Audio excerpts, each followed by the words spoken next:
Nightcast. Stephen Lloyd Gilbreth brings you the current news from the world today and how it relates to Bible prophecy. Understanding the end-time events leading to the peaceful world tomorrow. Ladies and gentlemen, Stephen Lloyd Gilbreth. Good evening, friends, and welcome to this November 16, 2014 edition of Nightcast. Our opening story tonight, friends, a rather gruesome story. The Islamic State IS militant group released a video showing a man standing over a severed head, which the White House confirmed was Mr. Kassig. His parents said he died as a result of his love for the Syrian people. Mr. Kassig, age 26, was taken while working for a refugee group. He is the fifth Western hostage to be killed by IS, which controls parts of Syria and Iraq. The President of the United States praised Mr. Kassig, as you'll hear in this video, as a humanitarian and said he was taken from us in an act of pure evil by a terrorist group that the world rightly associates with inhumanity. And he further says, "Today we grieve together, yet we also recall that the indomitable spirit of goodness and perseverance that burned so brightly in Abdul-Rahman Kassig," he said, should be praised.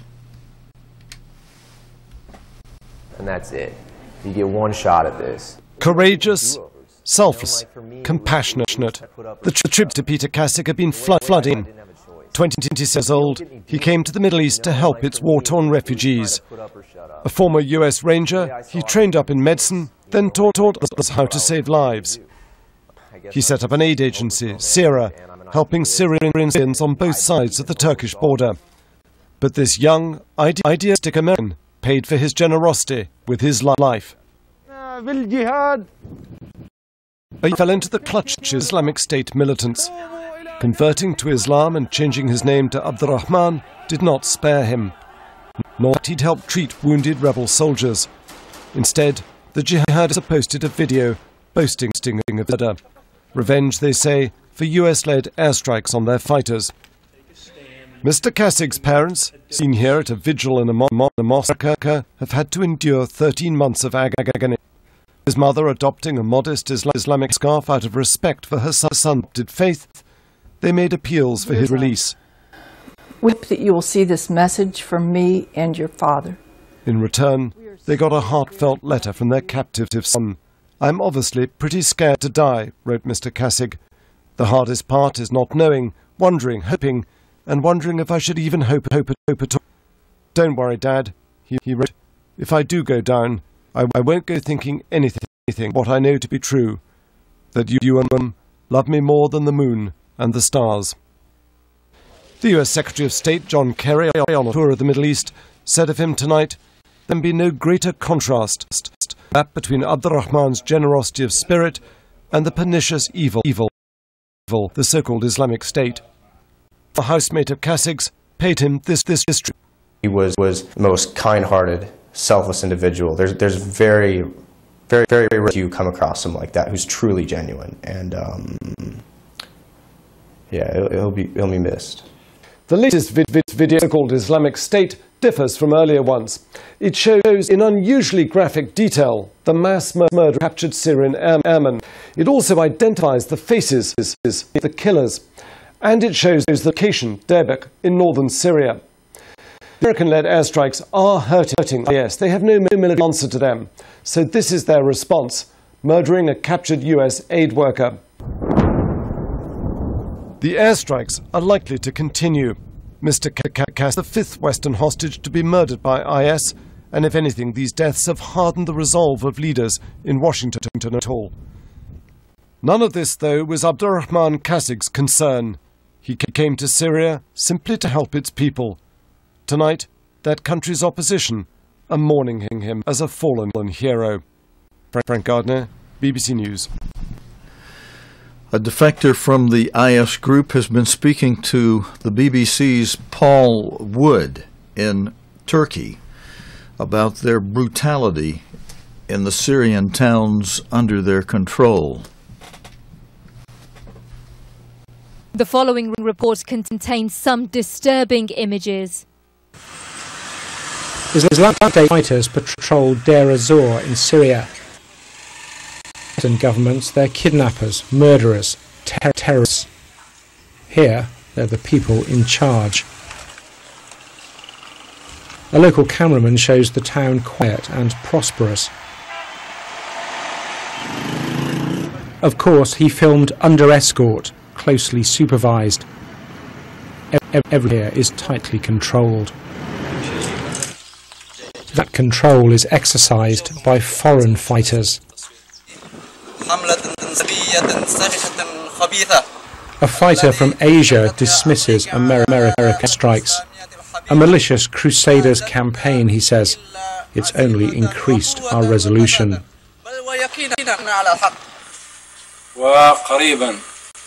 This man has a North African accent. We will conquer the Americans, he declares. We will sell their women in the slave market, God willing.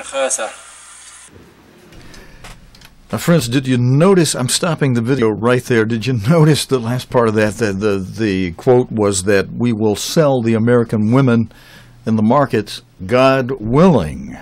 Now, you know, there's a verse of Scripture that I pulled out of the Gospels from John 16, verse 2, and though it talks about putting you out of the synagogue, so it's in a way referring more to what we can to see once the Holy Roman Empire is revived under its seventh and final head, and we see Christians who refuse to work on the Sabbath or who refuse to bow down to the image of the beast being martyred, and not just one or two here and there, but by the hundreds and thousands. And this verse says, let me pull this forward. This verse says, they shall put you out of the synagogues. Yes, the time cometh that whosoever killeth you will think that he does God service. And even though the comment we just heard out of the video that just played was related to the Islamic State just killing Americans who they hate as infidels, it still relates. The latter part of this verse says the time comes that whosoever killeth you thinks he does God service. The man put it, we're going to do more of these beheadings. We'll take your women and sell them in the markets. Whoever thinks that they're expressing, God willing, they're expressing it in terms that they are thinking they're doing God a service. And so this verse relates to the event that relates to war and rumors of war and hatred of all kinds.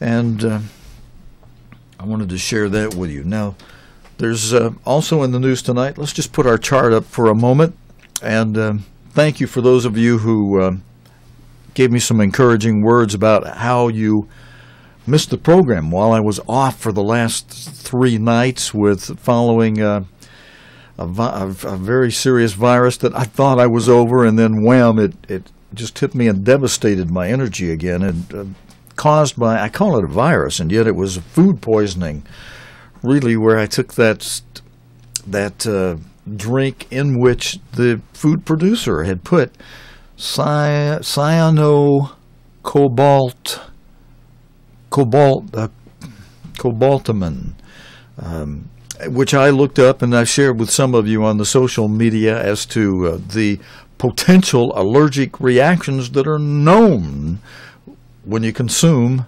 that chemical, and they put that in that drink. And unfortunately, I hate to give coconut milk a bad name, because there are producers of coconut milk who don't put that bad chemical that's supposed to help produce vitamin B12, that bad chemical cyanocobalamin, gave me some extreme allergic reactions. I had a couple of the more major ones that are listed, and one or two of the minor ones as well.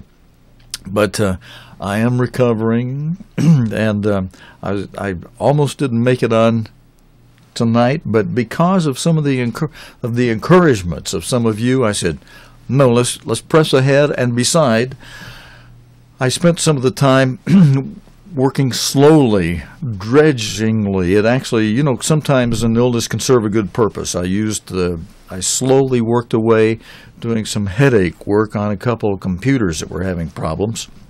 So I not only think I fixed the one from which we've been playing the videos tonight already, but I have another one I set up the shots, and it's completely ready for backup. In fact, if anything happens on this video player tonight, I simply switch over to the other computer. It's already loaded with all of the same videos, and we just switch over to the other one and finish off the show and play them from there.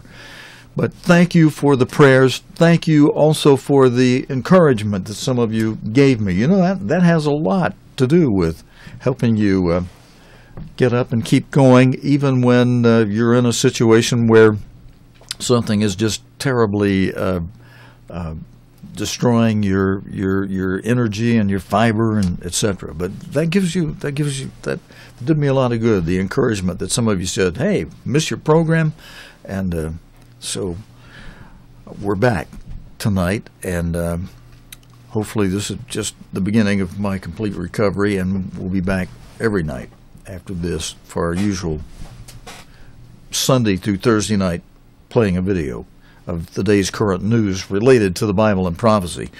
I don't have a video on this next one, but I do want to tell you about something that relates. I was pulling the chart up to just go over a couple of the things we watch for. We watch for things that relate to these seals, especially these first 4 seals from the book of Revelation, from Revelation 6.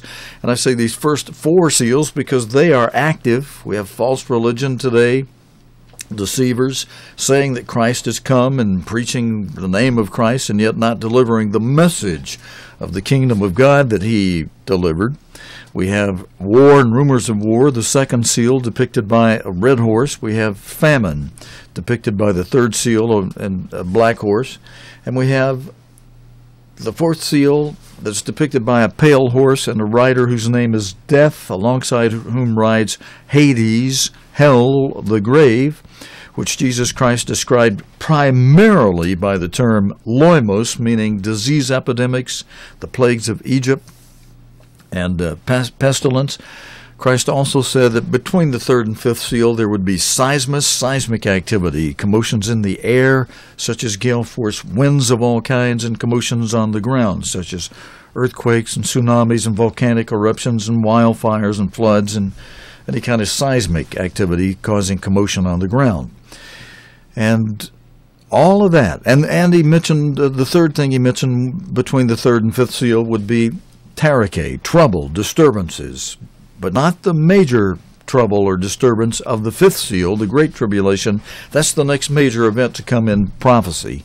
And we're watching for that. Something that relates to that, relates to the first seal of religious deception also. We are watching for the events that will be coming up in just a week and a day from today on November 24 and November 26. A couple things we're watching. I'll tell you more about those tomorrow night. I got a lot of stories we got to go through yet tonight. But next week, there's a couple of things we're really watching that could well relate to that fifth seal just being furthered. And so is this next story. Even though I don't have video tonight, we probably will have video on this tomorrow night about the bird flu that has emerged, and it's given the EU some concern such that they have held an urgent meetings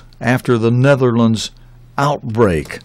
All 150,000 hens, these like chickens, hens at the farm in Hekendorp are to be killed because of bird flu, a bird flu case at Yorkshire Duck Farm. It's the first the HSN1, the first HSN1 death in North America. The new strain of the deadly bird flu. The European Commission is to discuss emergency protective measures after a highly contagious strain of bird flu was discovered at a poultry farm in the Netherlands. The Commission will hold an urgent meeting tomorrow to look at how to contain the outbreak. The Dutch government said that the strain the strain H5N8 could potentially affect humans. The authorities have already begun destroying 150,000 hens at the infected farm in the village of Hekendorp. This highly pathogenic variant of avian influenza is very dangerous for bird life, the Dutch government said in a statement. The disease can be transmitted from animals to humans. The Dutch Economics Ministry says humans could only be infected through very close contact with the infected birds. And we'll be watching for more information on that tomorrow, friends, especially after the EU urgent meeting they will hold tomorrow related to it. Now, related to this fourth seal, the one we mentioned where Christ said there would be seismus, commotions in the air and commotions on the ground, including weather, floods and adverse weather. Floods bring devastation to parts of Italy and France. Storms and heavy rains have battered parts of Western Europe, causing a number of fatalities. 3 members of one family were killed in the south of France when their car was swept away. In Italy, some towns have been evacuated after heavy rain burst riverbanks and flooded streets. Katharina Moe reports. Results of weeks of severe storms across northern Italy. The scene from this town near Genoa is a snapshot of the region. People are being warned to stay indoors because of the risk of being swept away. Emergency teams dispatched to the worst affected areas are trying to pump water away. Land is so waterlogged and the rain keeps falling, it's proving a tough battle. People are starting to feel frustrated. Can't do anything. What can we do? Stay close to the It's a terrible situation. We should not got to the point. I was trying to cross, but it's impossible. I'll just turn back. Southern Switzerland has been affected too. Early Sunday morning, a landslide caused by the deluge slammed into a 3-story building. The bodies of 2 women covered, and police say they're searching the rubble to check what is underneath. Back to Italy, the torrential rain has severely disrupted road and rail links across swathes of the country. Also once again exposed how fragile the infrastructure is in certain areas. Poor planning and widespread illegal building has compounded the situation. Earlier this week, officials estimated the damage caused by the storms would cost $125 million. The flood damage from this weekend has yet to be added to that bill. Katharina Moe, BBC News. And friends, this next story relates to the pale horse. China is facing a cancer epidemic. Doctors in China are trying to cope with a huge increase in the number of cases of cancer. Few hospitals in the country offer screening programs, and many patients are not diagnosed until it's too late, is what they're saying in this video report. China is home to approximately 20% of the world's population and accounts for 27% of all cancer deaths. Sia Hatton reports from Tianjin. Rubbing up for yet another surgery. This cancer hospital recently doubled in size, but it's still struggling to cope with demand. 10 years ago, surgeons removed tumors once or twice a day. Now they perform at least 7 operations every shift. Even if we diagnose 50 patients every day, we cannot keep up. No matter where you go in this hospital, you will never find an empty bed. Cancer rates are falling in many Western countries, but they're steadily rising in China. Blame the effects of pollution and unhealthy habits on an aging population. You can certainly feel the tension here as patients push for an appointment or jostle for extra time with a doctor. It's a situation that's echoed in busy cancer hospitals across China, and it's certainly explained by the statistics. China's home to approximately 1/5 or 20% of the global population. But every year it registers 22% of new cancer cases and is home to 20% of the world's cancer deaths. Few Chinese hospitals offer cancer screening programs. Many aren't diagnosed until it's too late. In a single morning, this doctor meets 10 new patients. All of them are found to have late-stage liver cancer. Adding to the problem, most are reluctant to even mention the disease by name. Chinese people think that cancer is a terrible thing. Once you have it, you won't last long. Wang Hui is treated for breast cancer. It's increasingly common. It's now the #1 killer of women in Chinese cities. But she's been keeping her sickness a secret. I didn't tell my colleagues or relatives because I didn't want them to worry. But when I came to the hospital, I saw so many people here with the same illness, and I felt better. At this hospital and across China, some are making a gradual realization. This country faces an epidemic, one that increasingly can't be hidden or ignored. Celia Hatton, BBC News, Tianjin, China. Friends, the formal Apec summit in Beijing has ended, but the U.S. and Chinese presidents have been holding private talks. Speaking at the gathering of leaders from Asia-Pacific nations, the Chinese President Xi Jinping said that amid global economic uncertainty, the countries of the Asia-Pacific region must speed up free trade talks. His speech is likely to please the United States because President Obama is backing his own trade pact, one that cuts out China. Obama's trade plan does not include China. China wants to speed up global trade agreements in the midst of the present global uncertainty, meaning that China can see that the U.S. is winding down in its role as the big dog with the Yankee dollar on top. Now there's the rising EU and the stabilizing euro, and China itself is on the rise economically and in increasing its military assets, while the once mighty U.S. on top after World War I and World War II especially for so long.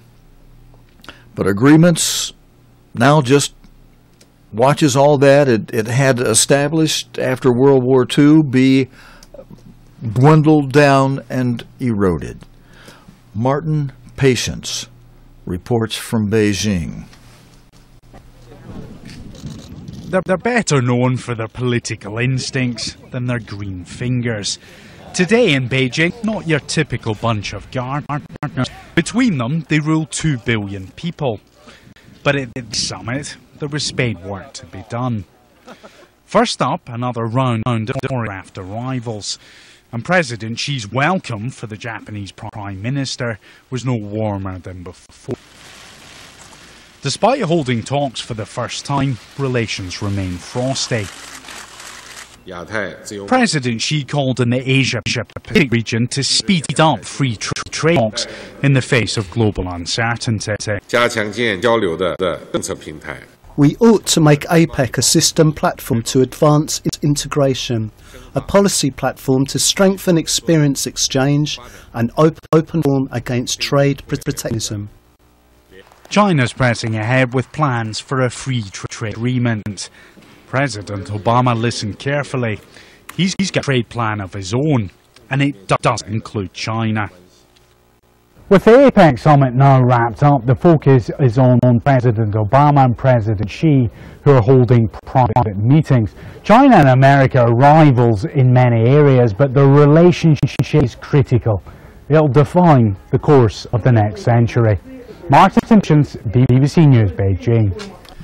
Thank you, Martin. Friends, that was from Wednesday. We weren't on Wednesday night. That report was from Wednesday of last week, the 11th of November. Let me see. Am I counting that right? 12, 13, 14, 15. No, that would be, that was from Tuesday. That was November 11, because today's the 16th, 15, 14, 13, 12. Yeah, Tuesday of last week. But I wanted you to hear this report. Felt it was very, very important. Now, I think our next story is related to this. Our next story is related to the G20 summit leaders. This is from today. This next video is from today. You'll see the G20 summit leaders pledge to grow their economies by 2.1%. The summit's over, the communique's printed, it's time to tell the world what's been agreed. And here in Brisbane, that means a new 2% growth target to kickstart sluggish economies in the Eurozone and across the world. Now, promises like these can sometimes be forgotten, but David Cameron insisted this target was important for growth and jobs at home. How meaningful is this new growth target? It is significant, and I think if everyone keeps those promises, and we will certainly keep the promises that we've made, you will see extra growth, extra jobs, and a boost to the world economy. Mr Cameron also announced that Britain would join America and others in putting money into a new UN fund to help developing countries tackle climate change. How much will be announced this week, but it's expected to be hundreds of millions of pounds. In Brisbane, it was 40 degrees, and even the locals thought it hot. Inside the summit, the debate at times was no less heated over, yes, you've guessed it, Ukraine. He may have given a good impression of having a good time, but President Putin was told by leader after leader that he had to pull back his forces or face fresh sanctions. If he continues down the path that he is on, violating international law, providing heavy arms to the separatists in Ukraine, the isolation that Russia is currently experiencing will continue. The man himself was calm and conciliatory. A resolution to this conflict, he said, could be found. I have to say that these conversations were very frank, informative, and in my opinion useful. I think we were able to understand each other better, understand the motives of Russia's actions, and I think that they were able to express their concerns to me. I think this will help us. In the end, though, President Putin did leave the summit a little earlier than it. Not in a huff, we were told, but some sleep. It was, he said, a long way back to Moscow. James Landell, BBC News, Brisbane. And friends, from today's news, there were G20 summit protesters there at Brisbane. Wherever the G20 members go, protesters are sure to follow, and this year's no different. In Brisbane city centre, protesters from the Aboriginal community lead the way. It's thirsty work, so it's just as well they brought supplies. Amongst the demonstrations are some members of Falun Gong. There's also protesters calling for a nuclear-free, carbon-free future, better education and human rights. With living, they chant, they walk, and so far it's been trouble-free. The summit was supposed to be about global growth, but it's been hijacked by the situation in Ukraine, and that earned the Russian President Vladimir Putin a protest all of his own. Australia-based Ukrainians joined hundreds of others, blasting the Russian president and calling for increased sanctions against Moscow. Others laid the blame for the crash of Malaysia Airlines Flight 17 squarely at Putin's door. 298 people died when MH17 was shot down. Several were from Australia. Members of Oxfam donned masks of world leaders dressed as lifeguards. They looked comical, but their message is serious. They're calling on world leaders to stem the tide of inequality. The big issue, of course, is climate change. G20 leaders have been accused of burying their heads in the sand over that. So Sydney-siders organised a cheeky protest on Bondi Beach to get their point across. Wendy Urquhart, BBC News. And I've got another video related to this probably should have pulled out of that last part a little early, but it's been 5 years since Obama was in China, so I pulled this video report from Wednesday, November 12 of last week. Carbon emission agreements, you'll hear in this video Obama trying to dictate reduction of carbon emissions for China, when China has other things like its economic growth in mind. China has a leader who is no longer prepared to play second fiddle. When you watch this video, notice the expressions on the face of the Chinese leader as he walks astride alongside President Obama. Instead, the Chinese leader is setting up you'll hear in this video how he's setting up rival economic and security institutions where China feels the existing ones are not working. The Chinese leader feels they're not working, and the existing institutions are not working in his favor. The Great Hall of the People is where all these set pieces of Chinese political theatre happen, like the Congress when President Xi came to power. It's 5 years since President Obama was last here. The leader of the world's existing superpower meeting the head of the rising power. In a relationship has never been close. They have such different entities and different worldviews. But President Obama said again today that the US wants China to do well, and climate change is something they can agree on. We have a special responsibility to lead the global effort against climate change. That's why today I am proud that we can announce a historic agreement. President Xi, team, and the Chinese government, the commitment they are making to slow, peak, and then reverse the course of China's carbon emissions. But on issues like trade, regional security, democracy for Hong Kong, it's much harder to see eye to eye. See, China has a leader who is no longer prepared to play second fiddle. Instead, he's setting up rival economic and security institutions where he feels the existing ones are not China's favor. The visitor is in waning years of his presidency, the embattled leader of a quarrelsome democracy. The host has years ahead, no elections to fight. Yes, President Xi has problems at home, immense ones.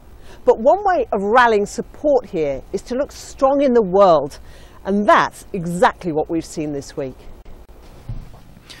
Friends, new footage has emerged purporting to show the immediate aftermath of the MH17 crash in Ukraine in July, which killed 298 people who were on board that plane.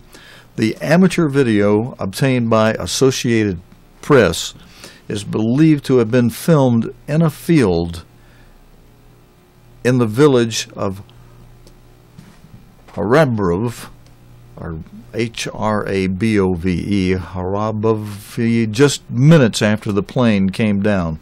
Shocked residents can be heard screaming and shouting while others run toward the scene with buckets of water to extinguish flames. Meanwhile, work has started on removing wreckage from the crash site after months of delays. Nick Thorpe reports. The terrible first moments after flight MH17 was shot down. These pictures, filmed by a local resident, have just been made available for the first time.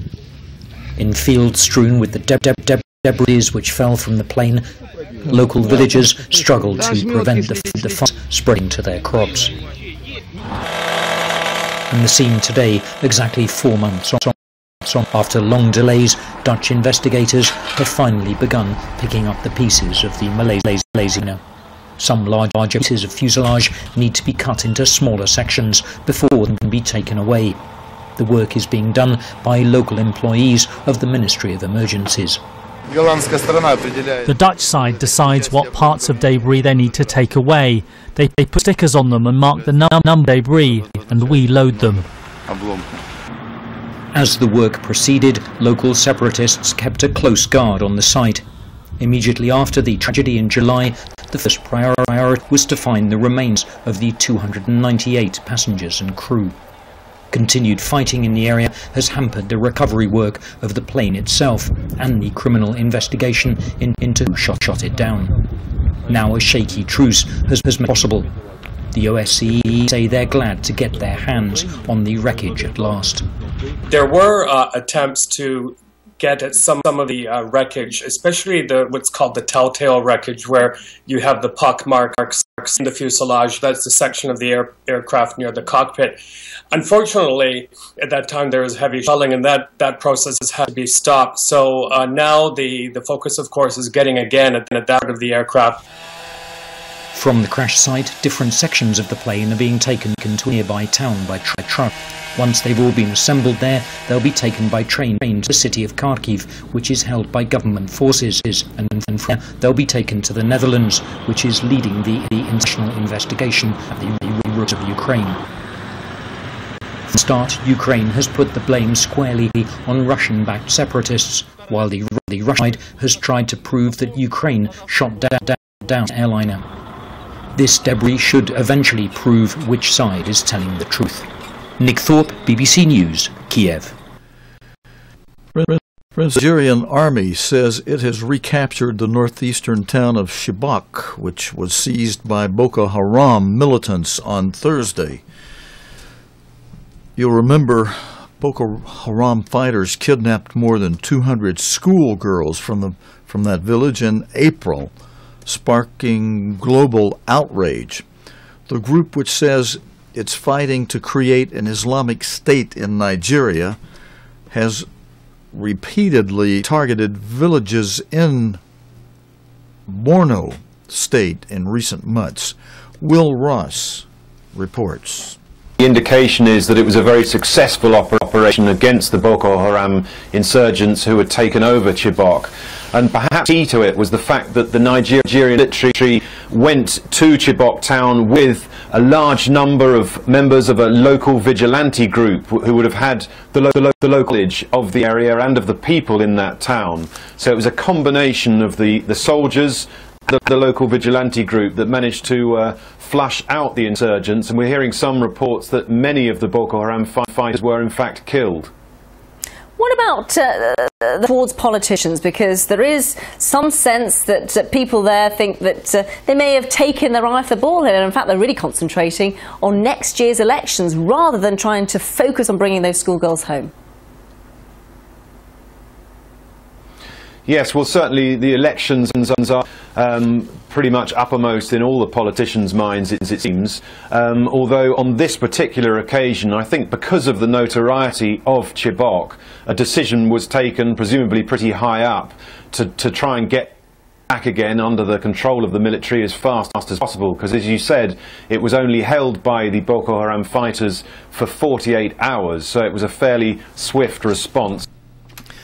Friends, I have another report from Will Ross from Friday as he was reporting from Lagos.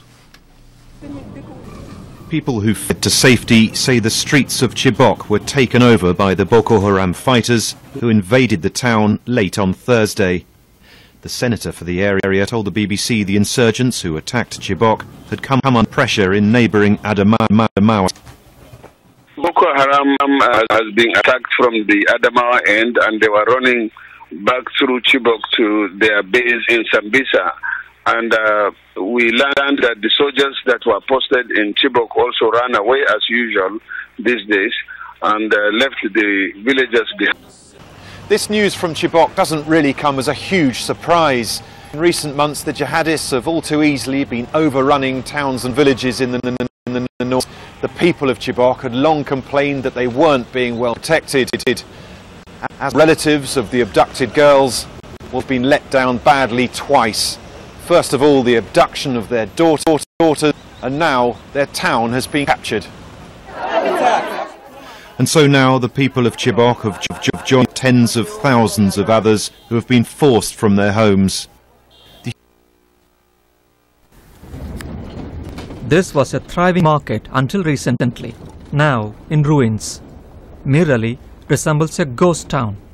A rare glimpse into Pakistan's current offensive against militants in North Waziristan, but as the last sanctuary of the hardened Taliban fighters.